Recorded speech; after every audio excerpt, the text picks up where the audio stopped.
Buenas tardes. Vamos a continuar con pues con este análisis que estábamos haciendo acerca de lo que es la psicología del mexicano. Estábamos revisando justamente en el video anterior lo que es el mexicano pasivo dependiente.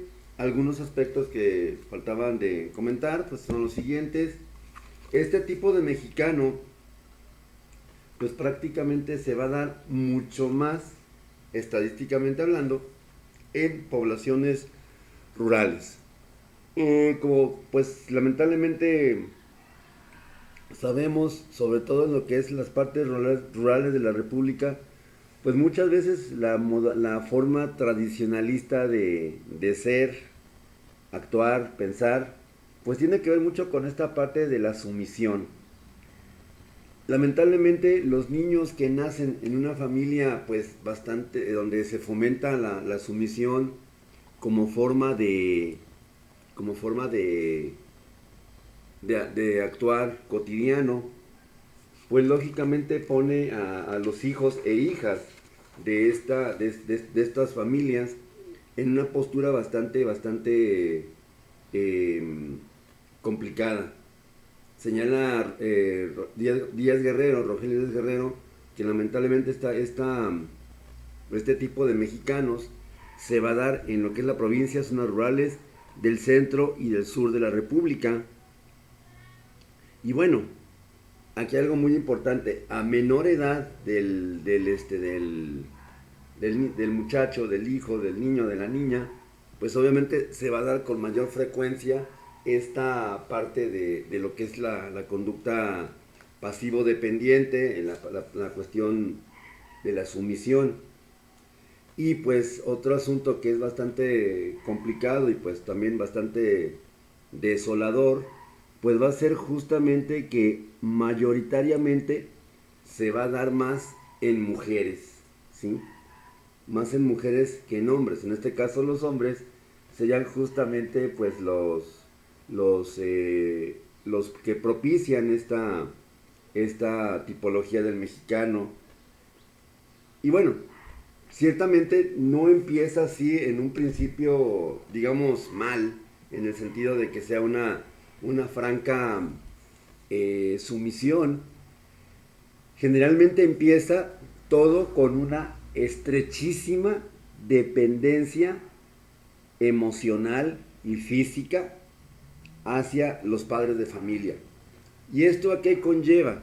Pues finalmente que los hijos criados bajo este estilo de ser y de pensar y de actuar, pues lamentablemente se convierten en personas sumamente dependientes, sumamente pasivas, sin capaces, más bien sin capacidad de poder independizarse adecuadamente. Habría que recordar que una de las tareas fundamentales de la juventud y que empieza a vislumbrarse en la adolescencia, pues es justamente esta parte de, por ejemplo, independizarse físicamente de los padres. Esto implica pues muchas veces abandonar el hogar, ¿sí? La otra pues va a ser justamente la parte también de lograr una emancipación física, perdón, emocional. Y pues lamentablemente aquí en México esta parte de la emancipación emocional pues es un aspecto que está bastante, pues cómo decirlo, bastante compleja.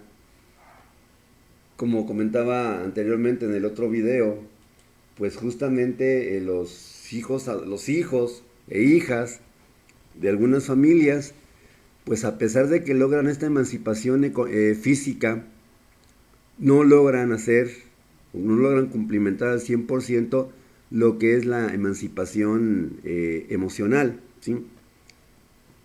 Por ejemplo, se casa la pareja o se juntan, pues aunque no haya pues, como tal un enlace matrimonial estrictamente hablando, se casa la pareja y pues ¿qué es lo que sucede después? Que finalmente pues la hija sigue teniendo un contacto muy frecuente con su madre generalmente y esto pues lamentablemente provoca que a veces haya roces en la familia, roces en la pareja, en el sentido de que pues la señora mamá, la señora suegra en este caso, tiende a meterse en la forma de ser, actuar y pensar, de también sentir, de la hija en relación con la pareja. A veces pues esto, aunque pareciera un tanto chusco, pues lamentablemente puede adquirir tintes de algo más complejo, algo más delicado, algo más que incluso merece intervención pues ya de un terapeuta familiar, un terapeuta de pareja, porque estos problemas pues no son fáciles de llevar por ninguna de las dos partes. Finalmente la mujer entiende que sí tiene que hacer esa emancipación, lo malo es que no sabe cómo hacerlo, y aparte pues algo muy significativo, piensa que la emancipación equivaldría pues justamente a una parte que es lo tal vez traicionar a la familia. Y hay que recordar lo que decíamos también el día de ayer, bueno, en el anterior video, que sí, efectivamente fue ayer, pues lamentablemente el mexicano en lo general tenemos una dependencia muy estricta de la familia, ¿sí? No tanto con los sujetos, o no con los miembros de la familia como tal, como individuos, sino la familia como concepto. Y esto, pues justamente va a acabar en que se gestionen muchas veces conflictos de relación entre la pareja, hombre y mujer, justamente derivado pues de esta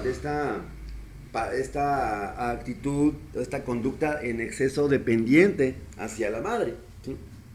Ahora, decía, se tiene que hacer la emancipación física, separarse de la casa de los padres. Justamente platicando el fin de semana con algunos alumnos, pues estábamos viendo justamente esta parte, ¿no? Que a veces hay familias donde el hijo ya de 20, 25, 35, 40, 45 o más años aún vive en la casa de sus padres. Y lo mismo aplica para mujeres, no nada más para hombres, ¿sí? De repente se convierten en los tíos y las tías quedadas, de hecho así les decimos generalmente, cuando hay hermanos que ya están casados. Y bueno, posiblemente sea esto, ciertamente por una cuestión de no querer salir de la zona de confort, sí, ciertamente hay mucho de esto, pero pues también finalmente atrás de esa creación de esa zona de confort, pues está finalmente una tendencia harto culpabilizante en cuanto a la forma de, por ejemplo, ir logrando paulatinamente esa emancipación, ¿sí? Es decir, no se estimula en el niño o en la niña finalmente la idea de que tiene que ser autónoma y autosuficiente. Y como también decimos los mexicanos, pues a quién le dan pan que llore, ¿no? Si tengo siempre a mi mamá que me resuelva los problemas, si tengo siempre a mi mamá que va a estar conmigo de manera incondicional, bueno, pues lógicamente esto hace mucho más intensa, hace mucho más compleja esa separación emocional. Y por si fuera poco, muchas veces se da una dependencia incluso económica, ¿sí? Es decir, el niño de 40 años o la niña de 40 años que aún vive con su mamá o en casa de sus padres, pues a veces no siempre aporta, o si lo hace, entrega toda su quincena, pues prácticamente para la manutención de la casa, y obviamente pues esto le limita en gran medida pues sus propios ingresos económicos. Ese no es tanto el problema, sino que finalmente en este caso pues la madre estimula esta conducta como una forma de retribución por todos los años que la crió. Tristemente me ha tocado casos que justamente tienen que ver con esto. Es que mi mamá me está cobrando todo lo que ha hecho por mí, me lo echa en cara. Aunque haya un deseo de emancipación por parte de los hijos en ese sentido, no siempre se va a lograr, justamente por esa lealtad tal vez patológica incluso que profesan los hijos con la unidad familiar, en este caso con la madre o con el padre, bueno, con ambos. Aunque dicho sea de paso, generalmente es más intenso el vínculo con la mamá. Bien, y bueno, decía, todo esto surge justamente porque una de las tareas fundamentales es la de abandonar la casa paterna. De hecho, si nos ponemos a revisar cualquier libro de desarrollo humano, recomiendo se lea Desarrollo Humano de Papalia, una autora pues ya que goza bastante prestigio en los círculos universitarios por tener un libro o escribir un libro que pues que habla justamente de desarrollo humano con una perspectiva incluso latinoamericana, aunque es una autora norteamericana obviamente.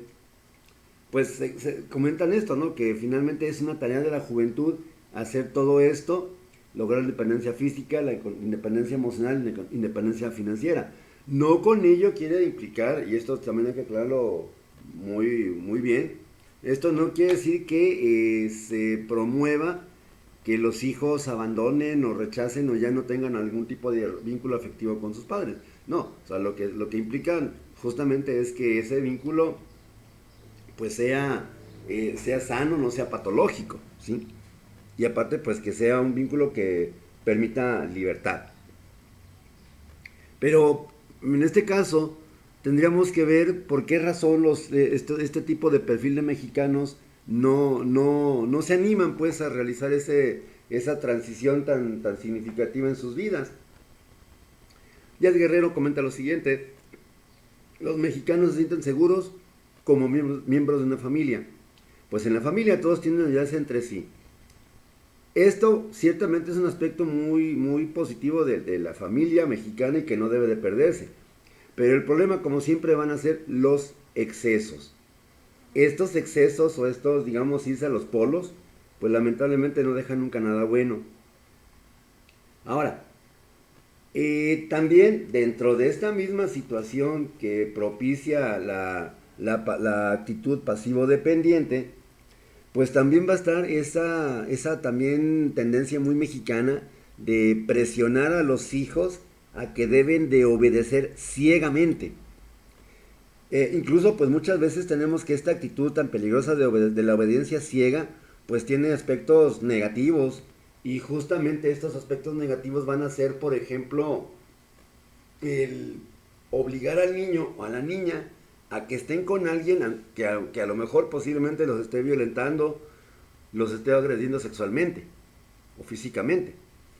Pero como pues desde chiquitos se nos cría a que obedezcamos de manera ciega pues a los padres, pues lamentablemente pues esto no tiene ninguna buena consecuencia que digamos. Eh, otro asunto pues a destacar en esta tipología del mexicano pues va a ser algo muy sencillo. Lamentablemente este tipo de mexicano puede ser que provoque pues ciertamente un apego insano, un apego emocional, físico, casi rayando en la simbiosis, donde a lo mejor no se permiten muestras de rebeldía, muestras de autoafirmación, porque son consideradas como una violación a la regla y son censurados, son reprimidos, son castigados pues muchas veces fuertemente por esta situación. Pues por lo tanto, estos niños con este perfil de personalidad resulta que van a ser bastante dependientes, muy conformistas, poco rebeldes, y aparte, lo peor del caso, que tienen una fuerte tendencia en la conducta a buscar la complacencia no del mí mismo, sino del otro. O sea, primero los demás y después yo. Si esta situación resulta conocida, pues justamente es eso, no es que yo por mis hijos me quito todo, me quito el bocado de la boca. Ok, sí, ciertamente es algo que se debe de hacer en el sentido de que pues es una obligación de la madre o de los padres de familia velar por el bienestar físico, pero no nada más el bienestar físico, sino también el bienestar emocional. Y esto implica hacer que los hijos crezcan, se desarrollen y paulatinamente, como parte del ciclo vital, pues abandonen el hogar. Suelo decir mucho esta situación a mis alumnos, sobre todo en esta materia de lo que es desarrollo humano. Una tarea básica de los padres de familia es hacer que los hijos, no tanto educarlos, bueno, sí educarlos obviamente, pero aparte de esto, sería hacer que los hijos algún día vayan, o sea, se vayan de la casa. No antes, no después, pero sí, a fin de cuentas ese es un aspecto muy importante. Hacer que los hijos un día salgan de casa para enfrentarse a su vida solos. Es decir, esos pequeños polluelitos pues tienen que aprender a volar, y a veces se precisa que las madres, las mamás gallina, de repente pues avienten al vacío a los hijos para que si no se animan ellos, pues a ver si motivados directamente de una manera un tanto, a veces incluso violenta, puedan hacerlo, ¿sí? Entonces, esa es la labor fundamental de los padres. Yo, ok, y esto a lo mejor de repente puede ser que se esté pensando, y bueno, ¿y qué tiene que ver todo este rollo, tanto esto como lo anterior, con la orientación vocacional? Bueno, es que es obligación del orientador conocer todo esto por la dimensión psicosocial que tiene también la orientación vocacional. Se trata no nada más de decirle o orientar al muchacho, a la muchacha, a la chica o chico en qué va a estudiar, sino que también se conozca a sí mismo.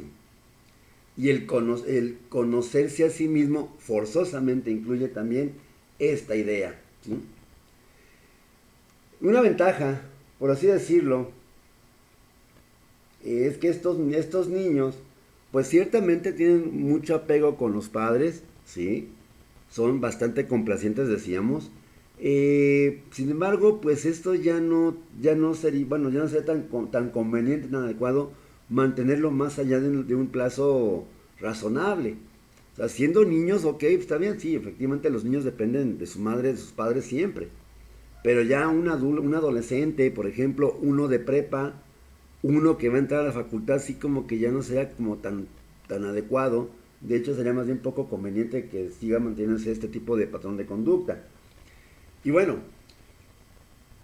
habría que decirlo, originalmente son los hijos son los padres que propician esta actitud en los hijos finalmente la asumen, la introyectan, la hacen propia, da tal grado que justamente cuando los padres llegan a fallecer por alguna situación, sobre todo esta tipología de mexicano va a ser mucho más propensa a desarrollar trastornos mentales ya de grado severo, por ejemplo, lo que es la depresión, sobre todo, ansiedad.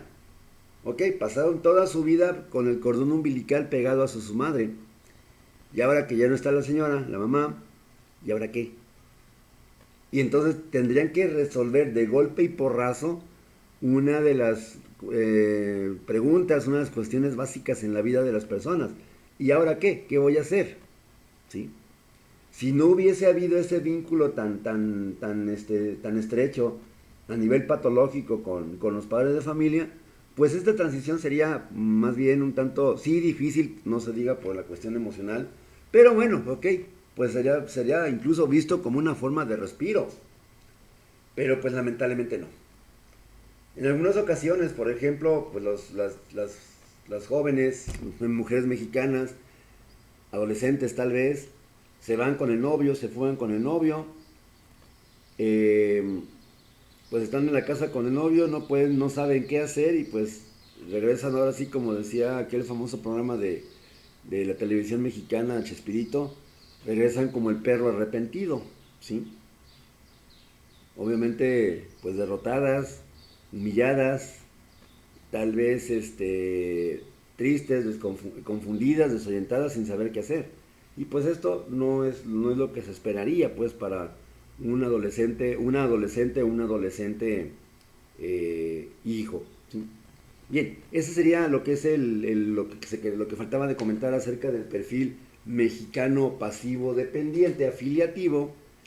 Vamos a contemplar a continuación pues que hay otros tipos de mexicanos.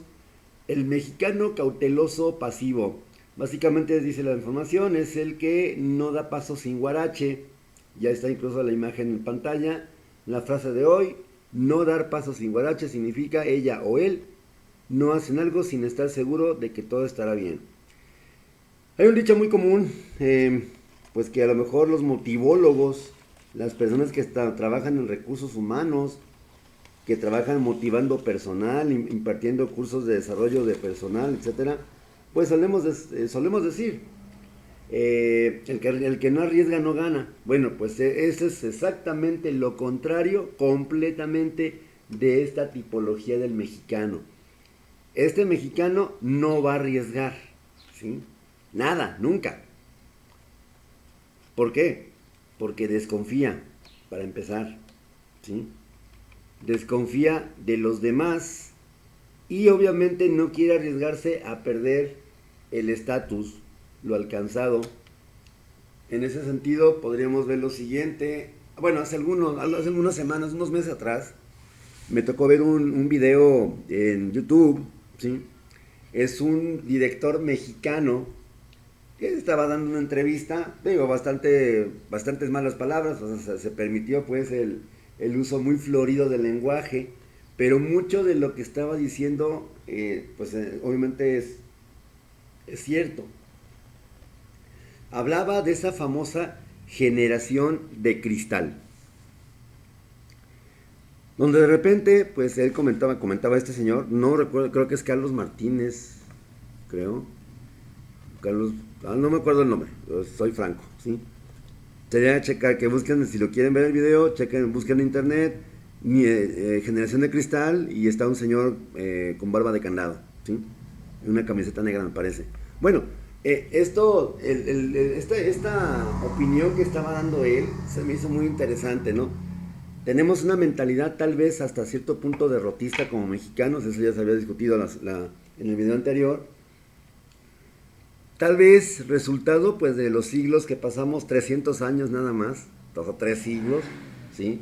Justamente bajo el yugo español, aprendimos a ser sumisos, aprendimos a ser esclavos, obviamente dependíamos de la misericordia, de la merced del opresor, y con eso perdimos pues esa habilidad tal vez de enfrentarnos al mundo. Comentaba un alumno ayer justamente, ¿no? Ayer en la clase, es algo muy, muy simpático, ¿no? ¿En qué momento pasamos de cazar mamuts a no querer salir de la casa? ¿Sí? A no querer salir del hogar por tener miedo a lo que pase. Pues obviamente cazábamos mamuts, bueno, el hombre cazaba mamuts justamente pues para vestir, comer, alimentarse, arroparse, etcétera, ¿no? Y bueno, buscábamos de manera, pues así, activa, pues esos satisfactores. Ahora, lamentablemente, pues no siempre. Y menos para este tipo de perfil mexicano, ¿sí? Porque no va a querer arriesgarse. Yo he escuchado la frase, por ejemplo, que dicen es que poquito pero seguro, ¿sí? Hay dichos también que por un tiene que ver, más vale pájaro en mano que ciento volando, ¿sí? Más vale malo por conocido que bueno por conocer. Pues todo ese tipo de refranes, que por cierto son una cátedra tal cual de filosofía de la vida del mexicano, ¿sí? Justamente un depositario muy importante de la filosofía y cultura mexicana tradicional, pues dicen la razón, o sea, dicen la verdad de una manera pintoresca, de una manera chusca, como buenos refranes o como buen refrán. Pero pues sí es cierto, ¿no? O sea, de repente queremos ir siempre sobre seguro, no queremos arriesgar, no queremos salir de de la zona de confort. Y esto, bueno, volviendo con el video que estaba explicando, que estaba comentando ahorita, que estaba citando, narraba él que, bueno, él ahorita es un director reconocido, anda haciendo películas en Netflix, ese gigante del streaming a nivel mundial, ¿sí? Ya hizo algunas películas para ellos. Dice que le tocó ver un día cuando se estrenó allá por los 80s Terminator 1, la primera de toda la saga de películas de Terminator con Arnold Schwarzenegger. Pues él dice, y lo dijo públicamente, yo no pierdo la esperanza de un día hacer una película con Arnold. Y decía, nada más espero que no se me muera antes, ¿no? Porque el señor está bastante anciano, ¿sí? Pero bueno, en este caso, él decía que en su historia de vida, pues ok, conoció a una persona, uno de sus amigos, que decía era muy bueno para dibujar, ¿sí? Y que así lo dijo, hacía dibujos así bien chingones, bien perrones, o sea, muy, muy padrísimos, como de cómic. Bueno, por alguna situación del destino, pues consiguen la dirección de esta casa editorial de Marvel Comics. Sí, efectivamente, esas que hacen los Vengadores, que hacen a Spider-Man, los X-Men, etcétera. Y pues mandó su portafolio de trabajo. Bueno, así quedó. Ok, de repente, pues Ya lo mandé, pues si pega, bueno, si no, despegado estaba, que también es una actitud mexicana muy propia. A los meses le llega una carta, justamente de Marvel Comics, diciendo, fulanito de tal, sería un placer para nosotros que tú trabajaras aquí. Y le comentaba el entrevistado, bueno, el señor el director al entrevistador, ¿qué crees que hizo? No se alcanza a distinguir lo que contesta el entrevistador, no se fue, no se fue. O sea, de repente así como comenta, bueno, y la razón que dijo él por la que no se ha ido es que, uno, le platicó a su mamá y su mamá, no, es que ¿cómo que me vas a abandonar? Volvemos con mexicano pasivo, dependiente afiliativo. Después, la novia, cómo que te vas a ir de mí? Seguramente ya vas a encontrar otra mujer y te vas a olvidar de mí. Esa fue la razón por la cual este chico mexicano no trabajaría ahorita en Marvel Comics. ¿Sí? ¿Qué pasaría si de repente un mexicano dibujara a Spider-Man? Un mexicano dibujara a la Antorcha Humana. Estos superhéroes que son tan populares ahorita con este boom que tenemos de los superhéroes en México. ¿Sí? Sin embargo, no se fue. Porque justamente él pensó esto que estamos diciendo. Sí quiero resaltar, sí quiero hacer las cosas, pero no me quiero mover de donde estoy. Tampoco quiero arriesgarme a lo desconocido. ¿Cuántas veces no hemos escuchado historias de vida que, por ejemplo, tienen que ver con esta parte pues sí, me animé a salir, una maleta, una mano adelante y una mano atrás, y unos cuantos pesos en la bolsilla, en el bolsillo de la cartera. Y órale. Esas son las historias de éxito. Sin embargo, pues es una cuestión bastante preocupante que muchos mexicanos tal vez tengan esta mentalidad, esta ideología del mexicano cauteloso pasivo. Sí, me muevo, pero a la segura. O sea, casi de repente, ok, voy a buscar trabajo y necesito, o sea, para no sufrir el estrés de, por ejemplo, por lo que pasa a cualquier persona que va a buscar trabajo. Luego te llamamos, te citan para entrevista, te citan para exámenes psicológicos, te citan para no sé qué tantas cosas. Y obviamente estás con el Jesús en la boca literalmente por algunos días. Si no te hablan, bueno, pues ya de alguna manera, bueno, pues ya, yo ya sabía, volvemos otra vez a patrones de pensamiento distorsionados, yo ya sabía que pues no iba a quedar, ¿sí? Siempre me va mal, nunca tengo buena suerte, ¿sí? Pero cuando sí te llaman y de repente dices, ok, ¿sabes qué muchacho? ¿Sabes qué chica? Pues el puesto es tuyo, ¿no? Pero necesitamos que te cambies de domicilio. Porque te vamos a mandar como gerente general o gerente de área, gerente de zona, qué sé yo, pero a México, a Monterrey, a Puebla, qué sé yo, a Baja California, a Sinaloa, no sé. No, allí sí, ahí no juego, así no juego. ¿Por qué? Porque implicaría abandonar, uno, mi zona de confort, léase mi familia, mi novio, mi novia, mis amigos, ¿sí? Y la otra implicaría también cierta tolerancia, más bien, no tener cierta tolerancia a lo que es la ambigüedad. Que esta dimensión también es muy importante considerar para que lo considere justamente en ese sentido en su protocolo de investigación, esta parte de lo que es la tolerancia a la ambigüedad, la tolerancia a la frustración como rasgo de personalidad que va a decidir o que va a determinar finalmente si un alumno, un orientado en esta labor de orientación vocacional, decide o no apuntarse a una carrera. Considero que aquí el éxito va a ser de quien se arriesgue, ¿sí? Como dice el dicho, ya lo decíamos ahorita, el que no arriesga no gana. Si tú quieres ganar, pues ni modo, mi niño, tienes que animarte a hacer cosas, a dejar atrás ese lastre, a dejar atrás ese peso que estás cargando, que a veces es los problemas, a veces es la dinámica familiar que está para la tristeza, etcétera. Pero tienes que moverte, tienes que animarte. No se valdría decir es que yo nunca tuve éxito porque nunca tuve oportunidades. Ah, caray. Y ahorita me acordé de una anécdota que nos platicaba un padre hace algunas décadas, bueno, algunos años atrás, ¿sí? Unos 20 años más o menos. Estaba el padre, el señor cura, dando una homilía. De repente estaba hablando justamente del tema de confianza en Dios. Ah, ok. Y de la fe. Decía que, bueno, pues cierto día en un pueblo, pues hubo un desastre natural, era una inundación prácticamente, pues lo típico, ¿no? A quien no sé qué, a quien mente pensante se le ocurre hacer un fraccionamiento con casas, pues en un lugar con pendiente, en un barranco, bueno, en la cuneta de un barranco. Bueno, el punto no es ese.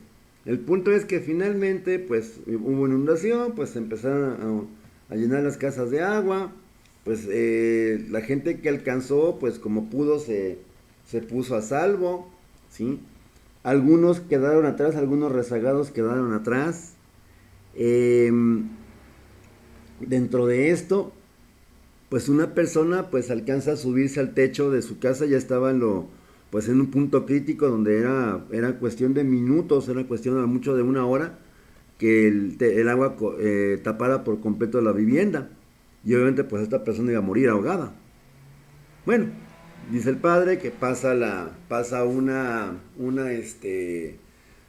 un señor, una persona con una lanchita, bueno, allá en San Blas Nayarit le llamamos panga, una canoa pues, una lanchita, una balsita. Oiga jefe, pues vámonos, yo me lo llevo, vámonos ya, esto ya valió, ¿sí? Comenta el señor de la casa. No, es que yo confío en Dios, Él me va a salvar. Ok, se fue. A los minutos, pues pasa ya, pues como esto estaba ya empeorando cada vez más, pasa una lancha con motor fuera de bordos, una lancha con motor, pues, no a remos, una lancha ya un poco más grande.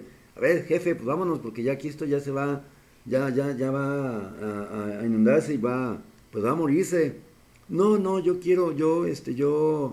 confío mucho en Dios y Él me va a salvar. Bueno, ok. Ya en un punto crítico, obviamente ya el sujeto ya estaba a unos segundos de ahogarse, pero todavía tiempo suficiente para hacer algo. Pasa un helicóptero de protección civil, ¿sí? De estos que vemos, por ejemplo, a veces en las películas. eh, Le avienta una cuerda, le avienta una escalera plegadiza, una cuerda. El rescatista le grita por el altavoz, vamos a bajar, vamos a descender y vamos a amarrarlo para que pueda subir por la escalera y se salve. Y bueno, pues el señor, curiosamente, en lugar de acatar esta instrucción que le hubiera salvado la vida, ¿qué fue lo que hizo? No, no, yo confío en Dios que me va. Y se inunda, se ahoga. Y bueno, llega el señor que falleció, pues allá al otro reino, al otro mundo, y pues le reclama justamente al Ser Supremo, oyes, pues es que pues yo confiaba en ti, ¿qué pasó? Siempre, toda mi vida te tuve fe, toda mi vida te tuve paciencia, yo siempre hice lo que tú me dijiste, o lo que viví según tus normas, tus reglas, y pues yo confiaba 100% en que tú me ibas a salvar. Le contesta el Ser Supremo, imagínatelo así con toda su majestuosidad, una voz así muy, muy grave, muy potente, así, imagínatelo, ¿no? ¿Qué más querías que te mandara? Te mandé una lancha, una panga, te mandé una lancha con motor, te mandé un helicóptero, ¿qué más querías? ¿Por qué platico esto? Porque justamente esto ilustra un poquito lo que es esta parte de la cautela, lo cauteloso y esta parte de lo pasivo, ¿sí? Finalmente, pues aquí este tipo de mexicanos nunca se va a arriesgar. Y luego, ¿por qué nos quejamos? Es que yo nunca pude progresar. Y lo peor del caso es que este tipo de mexicanos obviamente pues también se frustran, Y después empiezan a reclamar. Es que el mundo me trató mal, ¿por qué lo voy a tratar bien? ¿Sí? Si a mí nunca me dio oportunidad de superación. Bueno, es que, a ver, si tú estás pensando que el gobierno, independientemente del presidente o del partido que esté en el poder, si tú estás pensando que el gobierno va a venir a tu casa directamente y te va a tocar la puerta y te va a decir, felicidades, te acabas de ganar una inscripción a una universidad de renombre, ¿sí? O felicidades, te acabas de ganar o acabas de ser seleccionado entre todo este montón de mexicanos para trabajar en una empresa de alto nivel, pues permíteme decir que eso nunca va a pasar. Permíteme decir que eso nunca va a pasar y que aparte, pues es una fantasía bastante, bastante irrealista. ¿Sí? ¿Por qué irrealista? Porque finalmente, pues aquí como el poema de Amado Nervo, poeta nayarita, si yo coseché, si yo sembré tempestades, pues coseché, bueno, si yo sembré tormentas, coseché tempestades, ¿sí?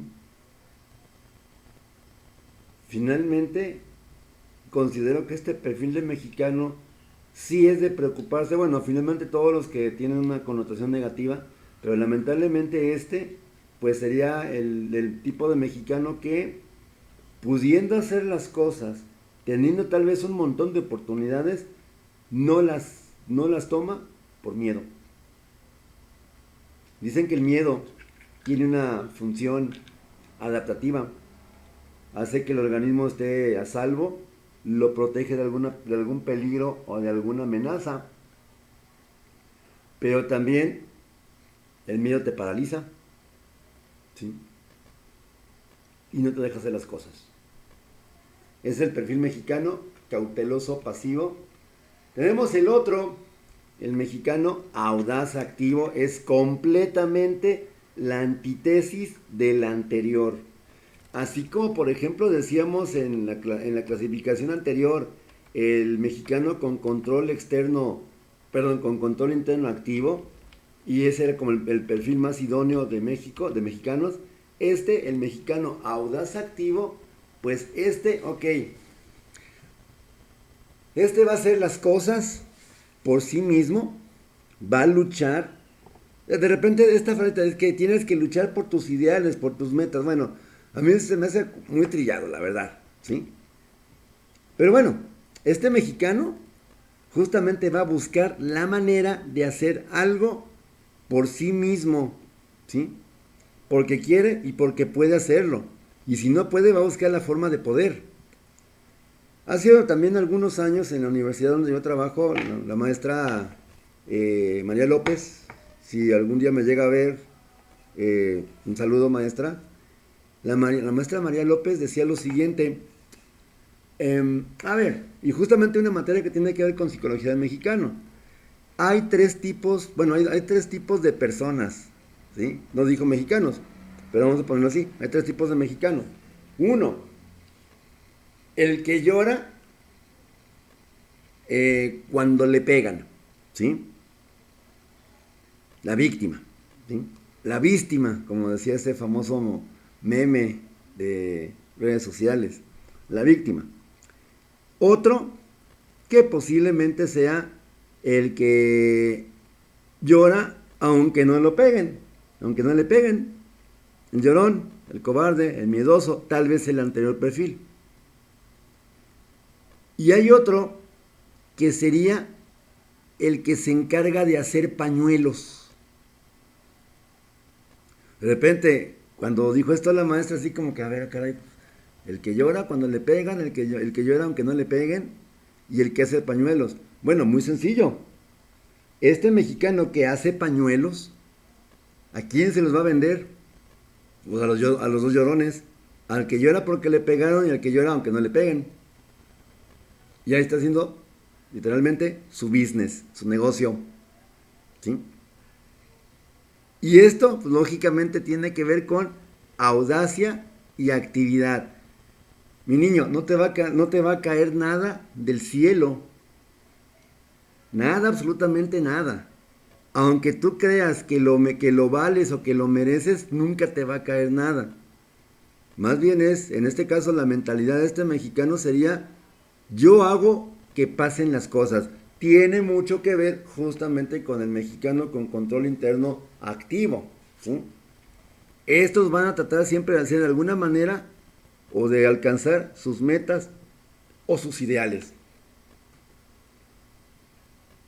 No sé, mexicanos, por ejemplo, que han triunfado, que se han labrado una carrera en cualquier campo científico, de entretenimiento, deportivo, etcétera, tecnológico, pues que obviamente se han construido a sí mismos.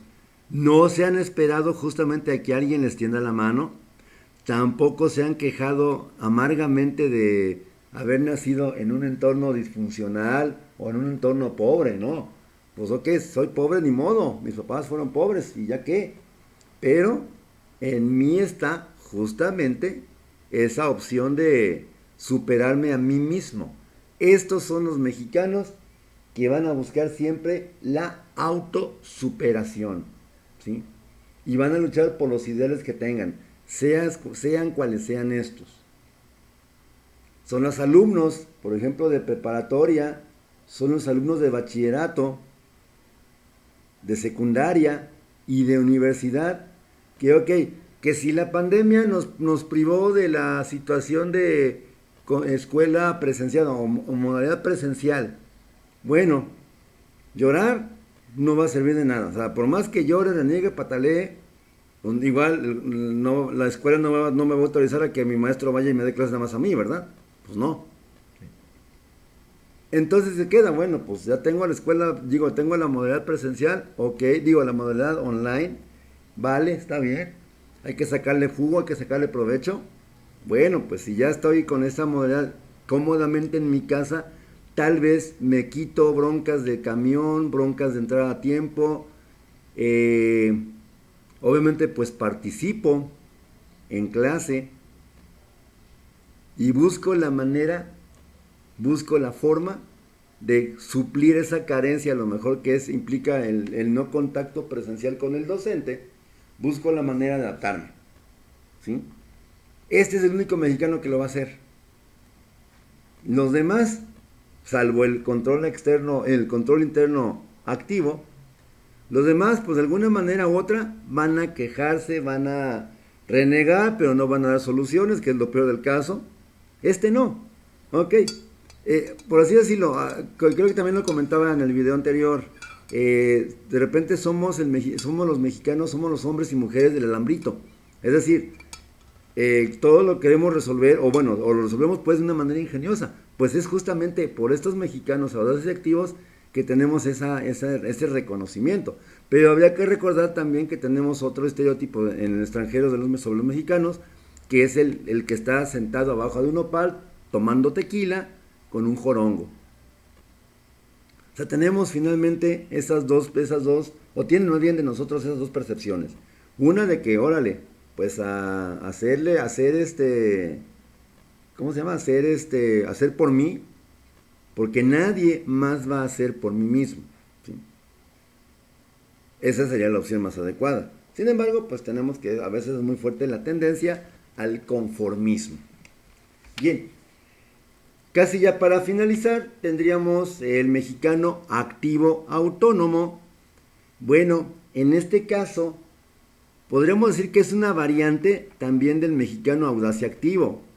Pero igual que el anterior va a ser una persona que no se queda quieto, que no está tranquilo. Pero aquí el detalle va a ser que va a ser su actividad y su autonomía lo va a hacer solamente por sí mismo y si ve la forma de sacar un beneficio directo. Si no, no. Si no, no va a hacer nada por nadie. Si no le encuentra un beneficio para él mismo, ok, pues a lo mejor no haría nada.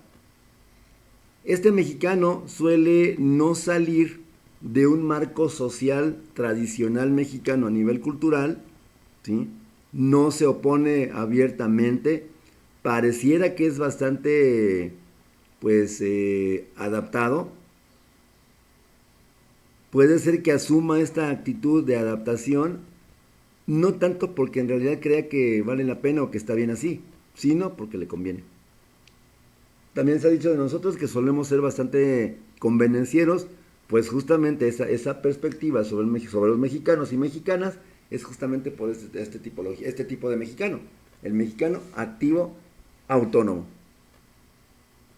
Ok, estudio, o bueno, de repente, oiga, profe, pues es que pues pónganos un trabajo extra. Ah, ok, pero para que me suba puntos, ah, caray.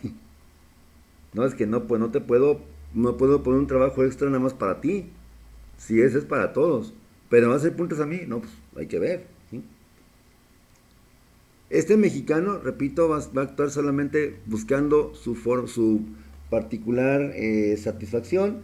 Efectivamente sería un mexicano egoísta. ¿Sí? Le dice aquí la imagen en la diapositiva, soy ateo, no creo en religiones. Podría ser una convicción. Le dice el empleador, ah, entonces no quiere vacaciones de Semana Santa. Ah, no. Entonces, y a lo mejor es un chiste de alguna manera gráfico. Señor, me has mirado a los ojos, sonriendo, me has dicho mi nombre. Un canto católico, un canto de comunión, un canto popular también, por cierto. Y entonces, ¿qué es lo que va a pasar con esta persona? Que se va a mover según la corriente. Si es a favor, órale. Si es en contra, mejor ni me meto.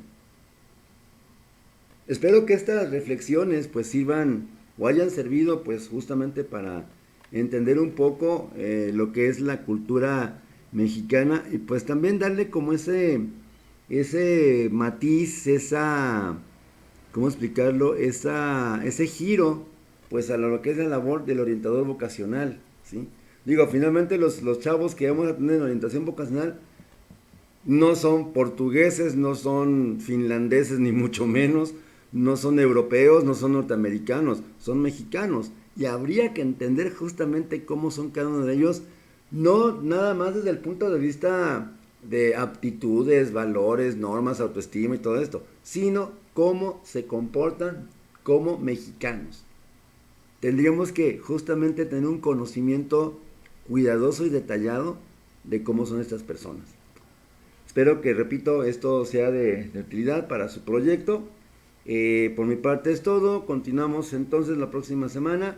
Muchas gracias y quedo a sus órdenes para cualquier duda o aclaración al respecto. Hasta la próxima.